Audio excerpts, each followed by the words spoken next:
إلا وأنتم مسلمون. يا أيها الناس اتقوا ربكم الذي خلقكم من نفس واحدة وخلق منها زوجها وبث منهما رجالا كثيرا ونساء واتقوا الله الذي تساءلون به والأرحام إن الله كان عليكم رقيبا. يا أيها الذين آمنوا اتقوا الله وقولوا قولا سديدا يصلح لكم أعمالكم ويغفر لكم ذنوبكم ومن يطع الله ورسوله فقد فاز فوزا عظيما. أما بعد فإن خير الحديث كتاب الله وخير الهدي هدي محمد وسلم وشر الأمور محدثاتها وكل محدثة بدعة وكل بدعة ضلالة وكل ضلالة في النار. أعوذ بالله من الشيطان الرجيم. بسم الله الرحمن الرحيم. إن إبراهيم كان أمة كانت لله حنيفا ولم يكن من المشركين. معزز بزرگان دین، نوجوان اور عزیز بچوں، ہر قسم کی حمد و ثنا، تعریف و توصیف، کبریائی و بڑائی، عبادت و بندگی لائق اور مناسب ہے اللہ رب العالمین کے لیے جو ہمارا خالق ہے، مالک ہے، رازق ہے اور رب العالمین ہے۔ بعد وہ درود و سلام نازل ہوں تمام نبیوں اور رسولوں پر، خصوصاً پیارے نبی جناب محمد رسول اللہ صلی اللہ علیہ وسلم پر بیش بہار درود و سلام نازل ہوں۔ اللہم صلی علیہ وبارک وسلم۔ محترم حضرات، اللہ رب العالمین کا بے انتہا شکر و احسان ہے کہ جس کی توفیق سے ہم سب آپ سب کو عید الاضحیٰ کی مبارک خوشی ملی ہوئی ہے۔ دعا رب العالمین سے رب العالمین ہم سب کو، آپ سب کو عید سعید کی حقیقی خوشیوں سے مالا مال فرمائے۔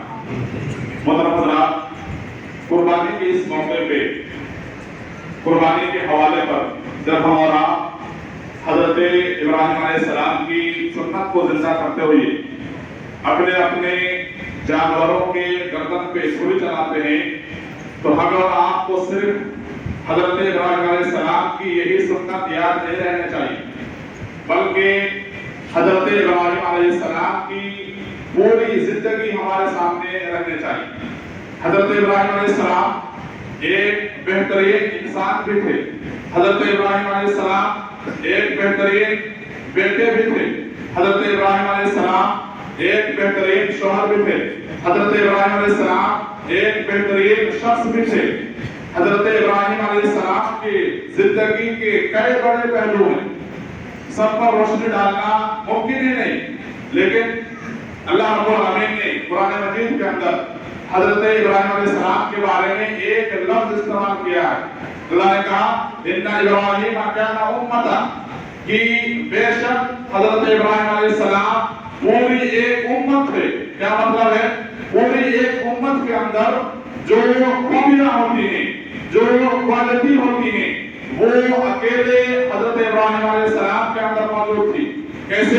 ضرورت پڑی تو حضرت ابراہیم علیہ السلام اپنے باپ کو نصیحت کر رہے ہیں، وقت آیا تو حضرت ابراہیم علیہ السلام مناظرہ کر رہے ہیں، اللہ نے قربانی مانگی تو اللہ کی راہ میں قربان ہونے کے لیے اپنے جان کو اللہ کی راہ میں قربان کرنے کے لیے آگ میں کود بھی رہے ہیں، اور موقع آیا تو حضرت ابراہیم علیہ السلام توحید کے لیے اپنے قوم کو چیلنج بھی کر رہے ہیں، اور اللہ نے قربانی مانگی تو اپنے لخت جگر یعنی حضرت اسماعیل علیہ السلام کو جو دودھ پیتا بچہ تھا، دودھ پیتا بچہ ابھی پیدا ہوا ہے، اور اپنے بیوی حضرت ہاجرہ علیہ السلام کو مکہ کی بے آب و زمین میں چھوڑ کر چلے آ رہے ہیں۔ مکہ کی وہ بے آب و زمین جہاں نہ کھانے کے لیے کھانا ہے، نہ پینے کے لیے پانی ہے، نہ رہنے کے لیے جگہ ہے، نہ کوئی آبادی ہے، چٹیل میدان ہے، وہاں پہ جا کر کے چھوڑ کے آ جاتے ہیں۔ کیوں چھوڑ کے آتے ہیں؟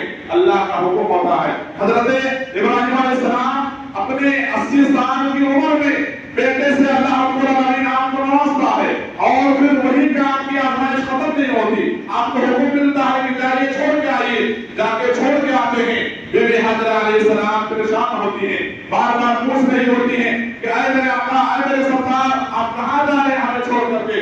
حضرت ابراہیم علیہ السلام کی محبت کو دیکھیے، حضرت ابراہیم علیہ السلام پر ان کے جواب نہیں دے پاتے۔ آج ہمارے اندر، آپ کے اندر طاقت ہے، حضرت ابراہیم علیہ السلام جواب نہیں دے پاتے ہیں،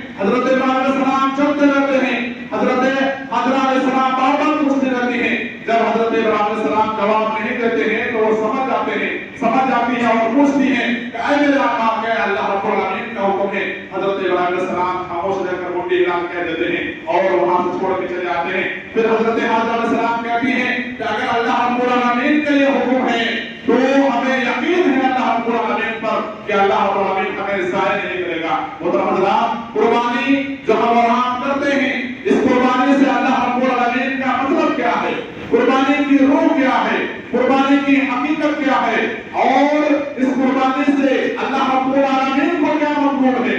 कुर्बानी हम और आप करते हैं, जानवर हम और आप ज़बह करते हैं, गोश्त हम और आप खा जाते हैं, चमड़ा कहीं और चला जाता है, खून कहीं और बहकर चला जाता है, लेकिन गौर करने की बात है कि इस कुर्बानी से अल्लाह को क्या मतलब है, अल्लाह इस कुर्बानी से हमसे और आपसे क्या तलब करता है।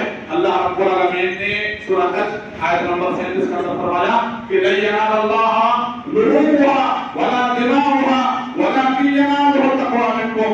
अल्लाह ने कहा कि ऐ लोगों, तुम्हारे कुर्बानी का गोश्त, तुम्हारे कुर्बानियों का खून अल्लाह रब्बुल आलमीन के यहाँ नहीं पहुंचता है। अल्लाह के यहाँ अगर कुछ पहुंचता है तो जो तुम कुर्बानी कर रहे हो, अल्लाह के रास्ते में जो जानवर ज़बह कर रहे हो, उस जानवर के बारे में तुम्हारे दिलों में अल्लाह रब्बुल आलमीन का तक़वा है या नहीं है, अल्लाह का डर तुम्हारे अंदर है या नहीं है। मोहतरम हज़रात, हम और आपको चाहिए कि हम और आप कुर्बानी करते वक्त हजरत इब्राहिम अलैहिस्सलाम के जो पहलू हैं, हजरत इब्राहिम अलैहिस्सलाम के जो असबाब हैं, हम और आपको उसको याद रखना चाहिए। हजरत इब्राहिम अलैहिस्सलाम के हवाले से हम और आपको जो कुर्बानी हम और आप करते हैं, सुन्नत इब्राहिम को हम और आप जिंदा करते हैं, तो कुर्बानी करते हुए हम और आप अल्लाह रब्बुल आलमीन का डर अपने दिल के अंदर पैदा करें, और पैदा करने के साथ साथ ये कुर्बानी जो अल्लाह का तक़र्रुब हासिल करने के हम और आप करते हैं, ये कुर्बानी महज सिर्फ अपने परिवार के लिए, अपने लिए कुर्बानी नहीं है, शरीयत की तालीम है कि आपके समाज के अंदर, आपके माशरे के अंदर, आपके महल्ले के अंदर जिनके अंदर कुर्बानी की ताकत नहीं रही है, जो कुर्बानी नहीं कर सके हैं और जो कुर्बानी नहीं दे सके हैं, उनके बच्चे जिनके जानवरों के इंतजार में रह गए हैं, उनके यहाँ आपकी जिम्मेदारी बनती है कि आप ऐसे आप कुर्बानी कर रहे हैं तो अपने घर के गोश्त को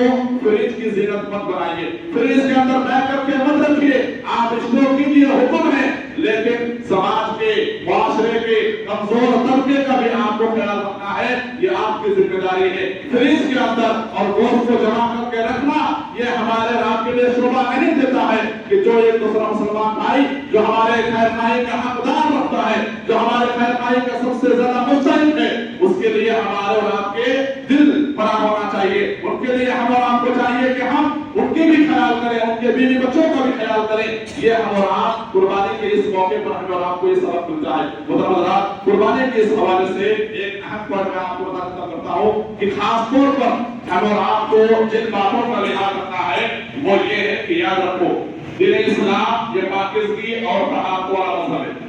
अब शक्ल ईमान इसकी तालीम है, यानी निस्फ़ ईमान इसकी तालीम है, और इब्तिदाई ज़माने वही में प्यारे नबी जनाब मोहम्मद रसूलुल्लाह सल्लल्लाहु अलैहि वसल्लम से कहा गया कि वसियाम का फताहिर, ऐ पैगंबर आप अपने कपड़े को साफ रखिए, वरुजुज़ ताहिर, और हर किस्म की गंदगी से अपने आप को दूर रखिए। तो लिहाजा एक सबक यहाँ से लेके जाइए कि कुर्बानी के इस मौके पर, कुर्बानी जो हम और आप करते हैं अल्लाह की रजा के लिए, कुर्बानी के हवाले से कुर्बानी के जानवर के खून को अपने महल्ले में रखना, कुर्बानी के जानवर के गलासत को अपने सड़कों में रखना, घर के बाहर रखना, और कुर्बानी की गलासत को घर से बाहर निकाल कर रख देना, ये किसी भी तरह एक मुसलमान के लिए, एक मोमिन के लिए, एक मिसाली मोमिन के लिए, एक लायक मोमिन के लिए हम ऐसा कभी भी तसव्वुर नहीं कर सकते हैं। कुर्बानी के जो भी आप गलासत हैं, जो भी गंदगियां हैं, जो कुछ भी है, उनको आप बाहर ना रखें। ये इस्लाम की तालीम नहीं है। इस्लाम तालीम देता है कि हम और आपको बाकी सफाई सुथराई का लिहाज रखना है, और हम और आपको चाहिए कि हम और आप इसका इहतमाम करें। क्यों?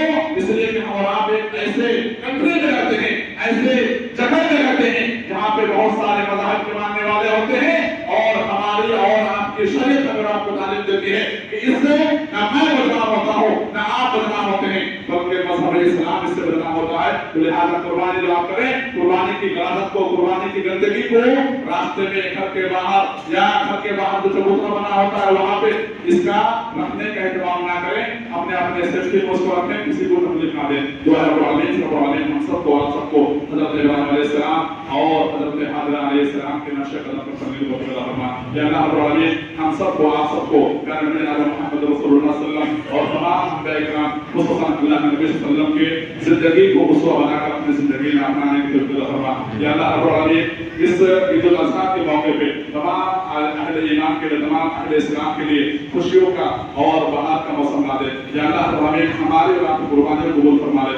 या अल्लाह रब्बुल आलमीन हमारी इबादतों को कबूल फरमा ले। या अल्लाह रब्बुल आलमीन आलम इस्लाम के अंदर, पूरी दुनिया के अंदर मुसलमान जहाँ कहीं भी परेशान हैं, या अल्लाह रब्बुल आलमीन उनकी तो गैर मदद फरमा दे। या अल्लाह रब्बुल आलमीन जो मज़लूमों की जो भी अंदरूनी और बैरूनी साजिशें हैं, या अल्लाह रब्बुल आलमीन जो गैर मदद के जरिए से उन तमाम अंदरूनी और बैरूनी साजिशों को नाकाम कर दे। या अल्लाह रब्बुल आलमीन जो हमें बीमार हैं, या अल्लाह तुम्हें शिफा कामिला व आजिला अता फरमा। या अल्लाह रब्बुल आलमीन जो हमें कर्जदार हैं, या अल्लाह अपनी कर्ज की अदायगी की तौफीक अता फरमा। या अल्लाह रब्बुल आलमीन जो हमें आज हमारे दरमियान नहीं है, इस दुनिया से चले गए हैं, या अल्लाह रब्बुल आलमीन तुम कब्रों को नूर से मुनव्वर कर दे। या अल्लाह रब्बुल आलमीन हम जब तक इस दुनिया के अंदर हैं ईमान पर रहें और जब हमारा खात्मा हो जुबान पर कलमा ला इलाहा इल्लल्लाह हो। आमीन व आखिरु दअवाना अल्हम्दुलिल्लाहि रब्बिल आलमीन। रब्बना आतिना फिद दुनिया हसनतन व फिल आखिरति हसनतन व क़िना अज़ाबन्नार। रब्बना ज़लमना अनफुसना व इन लम तग़फिर लना व तरहमना लनकुनन्ना मिनल ख़ासिरीन। रब्बना तक़ब्बल मिन्ना इन्नका अंतस समीउल अलीम व तुब अलैना इन्नका अंतत तव्वाबुर रहीम। व सल्लल्लाहु अला खलीलिही व सल्लल्लाहु अला नबिय्यिना आमीन।